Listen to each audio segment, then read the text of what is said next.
nuwe hybrid wafter pops. Baie versatile produk. Kan hom 3 maniere gebruik. Oeverhengel, feederhengel en spesie.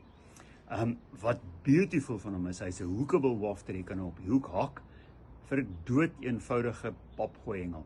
Jy kan enkel een haak op 'n nommer 2 of 'n nommer 3 hoek, of jy kan hom in die helfte deursny op 'n nommer 1 of 'n 08 hoekie.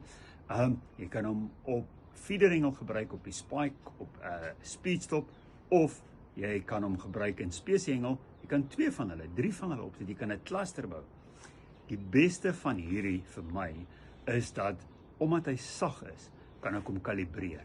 So ek kan hom op 'n hoek sit en hom knip totdat hy presies sit in die waterkolom waar ek hom wil hê. Moenie dit mis nie. Hookable wafters.